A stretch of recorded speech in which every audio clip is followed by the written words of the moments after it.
In today's video, we've got a special compilation featuring guests Edgar and Doge, Tereva, Jacobson, Richie Baguyo, and Daniel Kong, all sharing their insights on hustling, hard money, and overcoming self-doubt. Stay tuned and enjoy the conversation.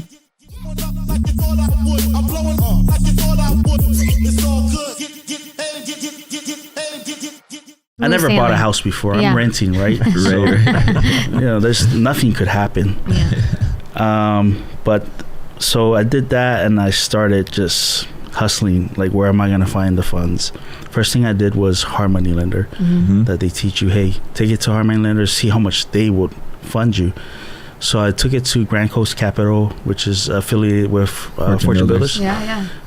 Just because it's hard for first-time investors to get a hard money loan, but if you're in the same network with Fortune Builders, Grand Coast Capital is willing to look at it. So I sent it to them, and I believe the loan to value they gave me was about 63%. Oh, wow. Okay. Yeah, 63%. Yeah. With the purchase and the rehab. And now I needed to raise an additional 150 is what I needed. Okay. So actually I think I needed like 100. It was less than 150, but I overborrowed because, again, I'm like, okay, I'm in debt. Right. I got no money. Yeah, I can't service this mortgage, so I gotta overborrow. That's a smart idea. Yeah, right. So I'm like, okay, where do I get this fund? So Fortune Builders has a Facebook page, a secret group Facebook page just for members only. Yep. So I went on there just like everyone else. I just posted my deals, right? But I threw out some really generous numbers, and my main thing was to get someone's attention at least. Yeah. So my ask was, hey, I'm looking to borrow 150 in points instead of just like one, or I was gonna give them 20,000 in points. Okay. And 15% interest on it. So that was my pitch. Yeah, that was the pitch. That was a pitch, and surprisingly enough, I had some interest come my way, and one in particular was from Texas. She's a investor too as well, her and her husband, and they're like, hey, this is too good to be true. What's the catch here, right? Yeah. So I told her up front, I like, hey, this is my first deal. I'll send you all the numbers, you can analyze it. I'm willing to give up more just because I want to earn your business, right? Yep. And I don't really care how about earning that much. I just want to get my feet wet. Totally. So that was my pitch to her. So I sent her everything, all my due diligence, paperwork and stuff like that, and she came through. Yeah, like just a few days before closing. And this is when I learned, like, hey, you gotta have the funds like 3 days before you record. All this. So it was buying a house on steroids. That was the experience. If I was to put it in words, it was just nuts. Almost did not make that timeline, but we got it through. First run was super smooth, I'm sure. Yeah. Straight up easy. But did I mention it was sight unseen? Oh, no, man. Nice. It was sight unseen because they said that there might be squatters in there. They weren't too sure. All I could do was drive by. Okay. So, and that's what I did. I drove by. Couldn't really tell what was going on. So, but bought it for $3,577. Nice. So I'm sorry, Dodge. This is a home on the North Shore. Yeah. For how much? $350. Single family home, not a condo. Right. Yeah, single family home. This must have been 30 years ago, or right? No. Yeah. So cool.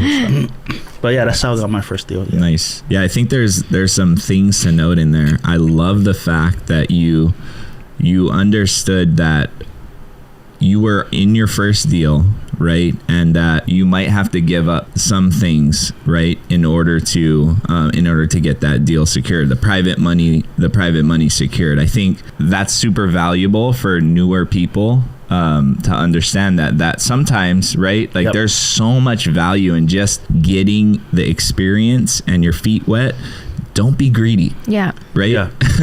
And I want to add, it took me 6 months to get that first deal because I actually went through a lot of other deals, but the numbers did not make sense. Got it. As much as I was itching for the right deal, I'm like, you know what? I invested a lot of money or a lot of debt into this education.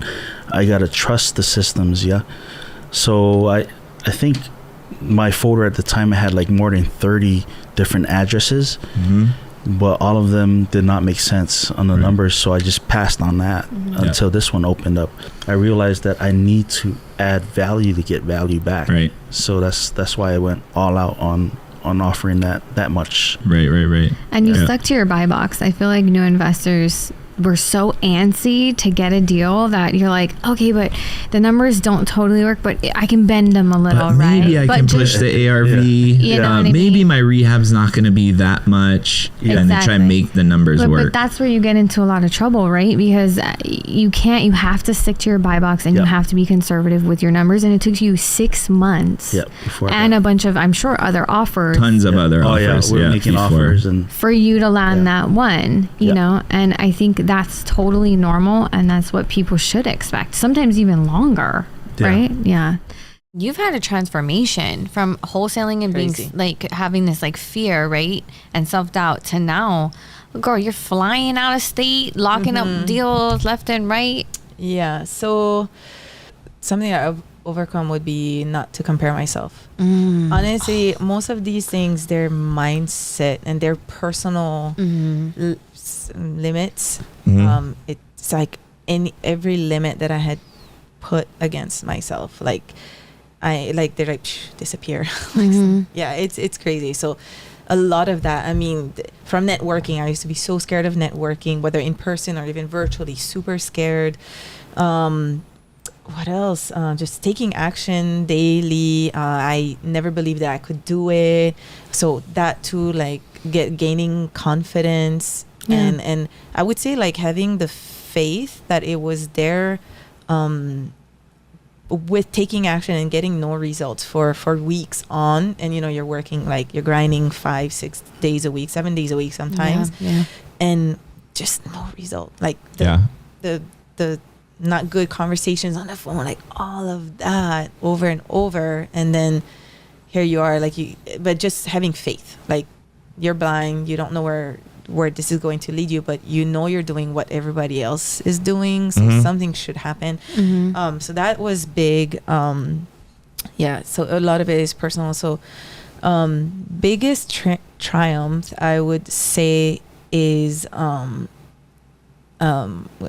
growing a good network. I feel like that the networking has been the most beneficial to growth, totally from agree. From the people we talk to, and just it's like this web that keeps on growing, or like just now you're it's like this tree that's just growing. Like this plant just keeps on growing, and not only up, but like the roots also, like you're learning more, you're gaining confidence, and it makes you grow this branch and then grow there and then try this, or so like I would say that's what that is, over the last couple of years of really being in it. Dude, I love both of those. So good. The challenge one, the comparison is crazy. We were just listening to something yesterday. Comparison is it's a thief of joy. The thief of joy, right? It's a thief of success, because like if you're always comparing yourself to somebody else, how are you celebrating your growth and your current success? And okay, you can see that person over there that's like doing, I don't know, maybe a little bit more deals than you, but it's like, but what about what you're doing right now? And then what if you don't even really want what they want, know, and it's not even aligned with it, but it looks flashy and it looks cool, right? But it has nothing to do with the design that you're trying to build for your life, you know? And what I recently, like every now and then I have like epiphanies. Because I'm like it's like the mindset just grew, and I'm like, so with comparison, I don't believe that anywhere in at least our real estate community, I don't believe that there are two apples. Like that, I don't believe there, because a human being has an upbringing, an upbringing that's different from you, an education that's different from you. Totally. And not inheritance in money, but like a legacy that's different from yours. Yeah. And it's just like, we are two different beings with two different backgrounds. Like no two investors are the same. I would say. How can we be? Yeah. Yeah, we're just, we're human, and like, so it's impossible and really unfair to yourself to compare the amount of deals, or I would say the amount of deals that someone else might have, and money, attention, whatever. Yeah. So it's really like, I recently just came to that. I was like, okay, now I'm okay. Like, I've really overcome that, and it kind of just gave me peace. I'm like, oh my gosh, like you can't do that. Not only is it unfair to yourself, but you're not comparing apples to apples. So why even start? Yeah. I feel like it's the whole external internal thing too. Like, there's a level of looking out and seeing what other people are doing and letting that inspire you. Yes. Right? That's a good form, right? But there is a line where it turns into detriment, right? Yeah. Like, then you start to get down on yourself, and that's not healthy. Yeah. I think the one thing that has helped me is understanding and realizing that the only person I need to compare myself with is myself. And I compare myself with me yesterday. Right? And then you say, okay, today I did this better than I did yesterday. Absolutely. And like, that has been game changing. Totally. It's totally fine to compare yourself with yourself, and you just try and be a little bit better every single day.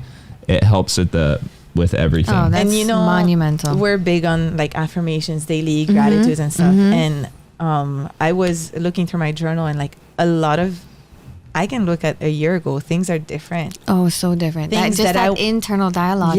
Just looking at how I was filling that page out a year ago to today. And I was like, ooh. And today, like, and I mean, I don't think that's like self-centered, but I feel like every day I'm thankful for my growth. I feel like I've overcome just so many self-limiting beliefs. I'm not where my vision is, but I am so far from a year ago, 2 years ago. And, oh my gosh. Yeah. And just, I'm always thankful for like being a learner, being open to learning, being open to constructive criticism, because it only makes you better. Right. Like a better investor, a better mom, better wife, Yeah. So when did you do your first project on your own? Like, this is mine. A flip project, you mean? Yeah. Because you built your own house, so. Yeah. You started doing that. Yeah. And then project managed a couple of projects before us actually forming the entity and flipping our own project. But I don't remember if it was 17 or 18. Okay. Mid-year. Yeah.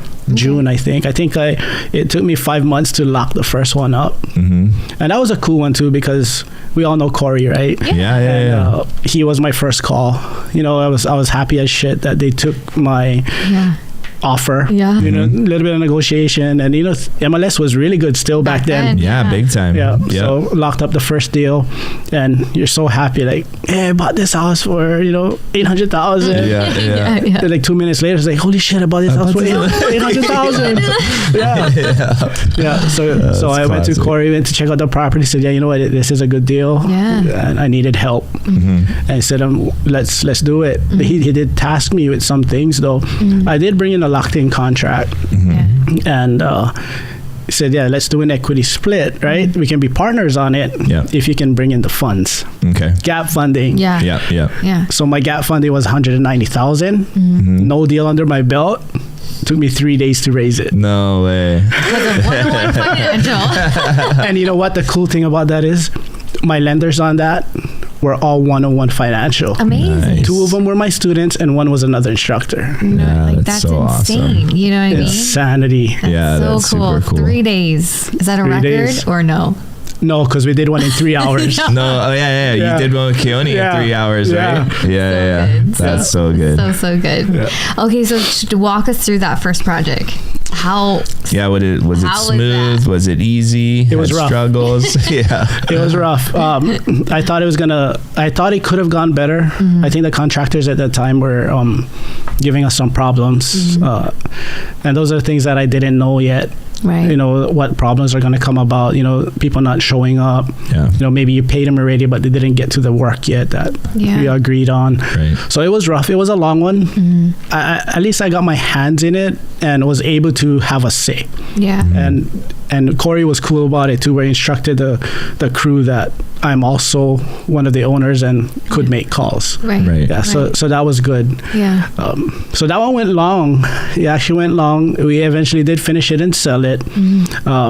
But the crazy thing, I think, is after I got that one, I locked up another one like a month later. Nice. And then less than a month later, I locked up an off-market one. Wow. And a month after that, I locked up another one. So you just had momentum, just like boom. That, yeah. Right from the gate. Right from the, yeah. So 4 deals in my first year, and I was like, this is crazy. Yeah. Corey kept telling me that, watch, after the first one, the second one will come. Yeah. But the third and fourth came right away too. Yeah. Wow. Yeah. Nice. And you took those all down. Took and it all you just down. kind of were like, I imagine, Figuring it out.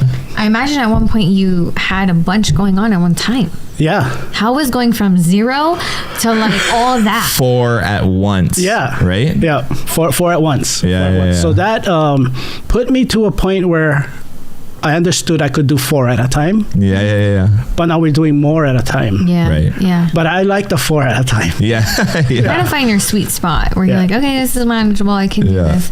So did you find more crews? Like how was that? Had to find more crews, more lenders. Yeah, and there's a story I'll share off air about lenders. We'll do it after this. There you go. Okay. Yeah. How long did it take you from after reading Rich Dad Poor Dad to do your first deal? So I probably started putting in offers like after 1 month, like to try and like inside of the market. But I got, like I said, I got rejected or like the things didn't work out. But I think maybe like 3 months in, I was under contract for the first bird deal. Oh wow. Dude, that's so Quick. cool. So Super quick. so you took action almost immediately. Yeah. How many offers were you making like a day to land that one? In actuality, like, so what I did was I just talked to a whole bunch of wholesalers. Oh, okay. So I was actually trying to get these deals from wholesalers. And so the beauty about these out-of-state markets versus Hawaii is there's a ton of wholesalers. Yeah. And when you're a wholesaler, you want more eyes on your property. So they all want you on your buyer's list, right? So I reached out to some Facebook like groups, whatever. It's like, hey, I'm looking for deals. Any wholesalers, can I add me to your list? Googled We Buy Houses Indianapolis or Some House Fast Indianapolis. See who shows up over there.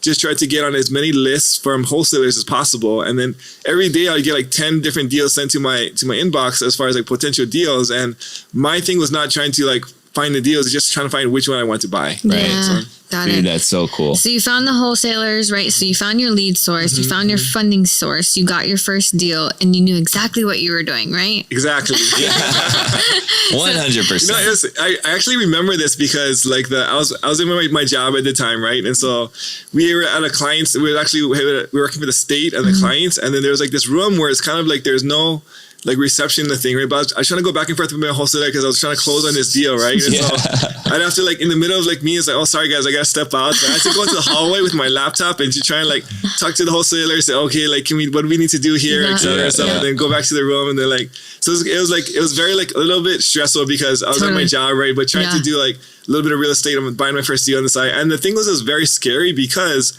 I knew nothing about the process about buying a house or like rehab or anything, right? So the whole idea of buying this house like thousands of miles away without ever seeing it yourself, but just relying on pictures or other kinds of people to kind of verify that it's actually there, it was like very, very scary in the very beginning. So how did you get over that though?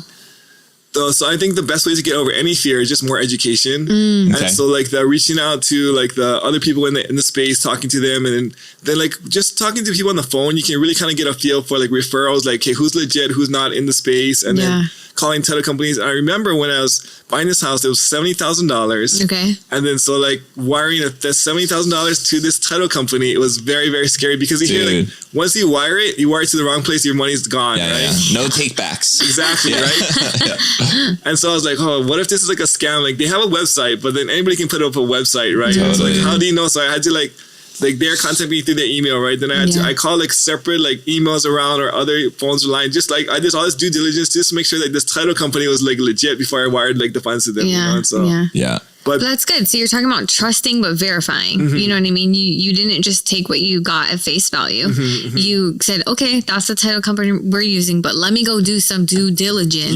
Yeah. So you felt more secure in the process. Yeah. And the same thing with just a property in general, right? Having somebody else walk their property, like on the Bigger Pockets forums, just like people are so generous. Like, hey, can you help me out when like for like you're starting out? Like, hey, what's your thoughts in the area? Like, et cetera, et cetera. And so just from the contacts and just the rise of the internet, which wasn't available maybe like 10 years ago. Yeah. But then like you have so much more confidence to see like or to operate out of state like thousands of miles away, right? Yeah.